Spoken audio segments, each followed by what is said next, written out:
what did you guys do better against Josh Allen in the second half, as far in terms of his running? We put a faster guy on him. My hat goes off to him. That guy did a really good job. It wasn't there in the coverage, so he took off and made some plays with his feet. So. Any lessons you guys can take from that as you approach this Sean Watson week? It's just such a juggling match. You know, you sit there when you ended up, if you try to spot a quarterback, sometimes if you take a front guy and does it, you don't get enough pressure on it, too much time. If you spot him back or not, you're in man coverage with the receivers that they have out there, that could be detriment. So it's really just a chess match. This technically third week in a row you faced a mobile quarterback. No doubt. Allen, now Watson. No doubt. How do you think the defense has responded to this challenge? Well, especially like the second half of Buffalo, I thought they really came out and we kind of knew what we had to do. We kind of knew that if it wasn't there, he was going to take off. And this one and this week, but all three of them have been different than this week when you go into Deshaun with his supporting cast, with Hopkins running around after Lamar Miller, all the weapons he has and making all the throws. And then he probably, if not more athletic than the guys we played. And he's doing a great job, one, being a quarterback, then two, being a runner when it's not there. Kacy, what makes Hopkins such a difficult coach? His catch radius. You know, you go back, I kind of been going back through the whole season, kind of watching him. If you, a play in Jacksonville came, just one-handed catch. If the ball gets close to him, he is snagging everything. He is, if the ball's close to him, he can make it. He can get open, and then when the quarterback gets in trouble, his eyes go to him, and he's trying to get open to help him. He's a outstanding receiver. How would you assess how Leonard has played this season?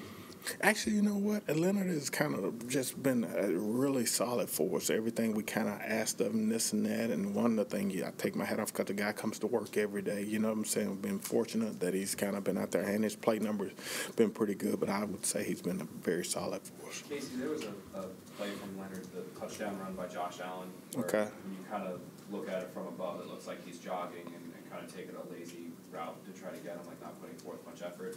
Did you happen to watch that play? Did you see that, or you seen? I didn't see it. I didn't see it like that. I really didn't. And really, right now, off the top of my head, I don't really remember exactly the play you're talking about. I don't remember or seeing somebody being in that situation.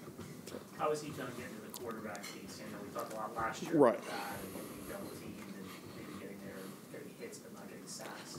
Really about the same. You know, he's twisting, the guys running around games, and he's right there, this and that. They did a great job squeezing the pocket off. Really, you know, sometimes everybody wants the sack number, but he is affecting the quarterbacks from our standpoint. What do you guys like? I mean, I guess on the other side of the ball that you guys are, you're probably not scouting as much, but J.J. Watt, I mean, he gets double teamed and he gets the hits, and then he also gets the sacks. So what does he do, J.J., that maybe Leonard still needs to learn? Well, I really want J.J. is an outstanding player in his own right, but in our mind, we think Leo is an outstanding player, and as he just keeps growing and growing, he's going to get better and better. I have no problems with Leonard Williams. Kevin Pierre-Louis got up to a tough start to the season, missed the first game, but lately over the past few weeks, he's blocked a punt. He had the pressure on Allen. He stepped in for Darren this week. What can you say about the development? You know, he's finally healthy. When we bought KPN and evaluating him in free agency, you loved his speed and athleticism, and that's kind of the stuff that you're seeing now. He's able to come in the second half, especially the Buffalo game, and really made some plays. He was really somewhat our spy guy against him, and he made a few plays, and he really did a good job. What did Hewitt do? Actually, Hewitt did a really good job. Matter of fact, we were just talking about him the other day. One, we kind of knew what he was, but being able to step right in, the calls to communicate, he was fine. He really stepped up. What has Truman done a better job of? You know, the guy has been steady Eddie. We said earlier, you know, he's true. He had a few plays he'd like to have back, and that's every one of them. But then, you know, we knew the guy was a playmaker, and because he made some big plays the other night. Good. Okay, thank you. Thank you, Coach.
Todd, what's Chris Herndon's status? He was excused. He had a personal reason.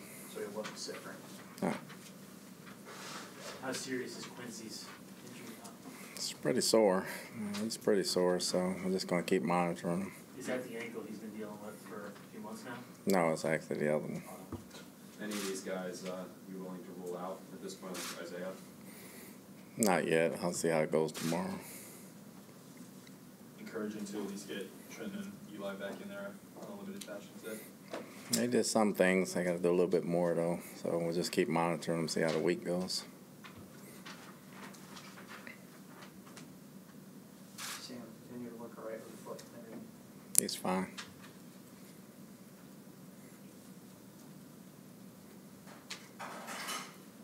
You guys have anything? We've hit the wall. The playoffs aren't an option, you got 3 games left, and just as a team, other than the wins, what are you looking for, what is salvageable over the next 3 years? Well, the 3 wins are salvageable, and you still want to get better as a football team every week, and we can do it while you're winning and not while you're losing. So we won last week. We want to build off of that and try to finish off on a good note. Do you, as a coach, when you look at the players, do you get a good gauge of who, plays for pride or however? You kind of know your players when they come in the door, and some people show you some things, but they've been playing hard all year, so I got no problem with the effort and the play for our guys. Will you take these final 3 games to assess some of the younger players? They're all playing. Yeah. It's not many to assess, so they're all playing right now. Everybody we got playing that we could play, we're playing. I guess maybe somebody like Perry Nickerson was a guy that you drafted in the 6th round, kind of hasn't played too much on defense in recent years. Maybe someone who maybe sees a more prominent role, not on special teams, but as a corner. Not at this time. I mean, if somebody gets hurt, yeah, but I'm not going to play guys just to play them. We got guys that are playing hard, and we're trying to win ball games. His time's going to come. Are you view Jones and Foley, Derek Jones and Foley kind of in the same boat as Perry there? Still like them both, but their time will come. Any thought to making Davis the number 2 for any of these last 3 games, if only maybe to get extra practice reps? He gets plenty of practice reps. So you really not any thought? No. What have you seen from Elijah in the last couple of weeks and as he's gotten healthier? Well, his instinct has come back. His football savvy has come back. He's always tough, so he does all 3 things well. He can run, he can block, and he can catch the football. So you like that about him. You said with some of the younger players that time will come. How, in these last 3 games, do you determine when the time will come, or if it's not until next season? It may not be till next season unless somebody gets hurt. They always got to be ready to play, though. Does the idea of playing spoiler seem attractive at all, with 3 games against teams that are in the thick of the playoff chase? Not really. We're just trying to win 3 ball games. When you look at Eli McGuire, is he somebody that you envision? I mean, it's not too. I guess it's a little bit more common now with kind of guys like Saquon and all coming back. But is he an every down back in your mind? He can play all 3 downs. I don't know what the word every down back means, but he can play first, second, third down. Like I said, he can run and catch the ball, and he can block. So, but when you have a couple backs, you try to use them differently. But he can do all 3. Quick follow-up on Chris Herndon. He's going to be all right for Sunday. He'll be fine. Todd, the Pro Bowl voting, I think, ends tomorrow. Who do you think on your team deserves the nod? I don't know. That's really not up to me. That's what the voting's for. So I have players that I like, but I'm not a Pro Bowl guy. I'm just trying to win games. Very good. Thank you very much. Yeah.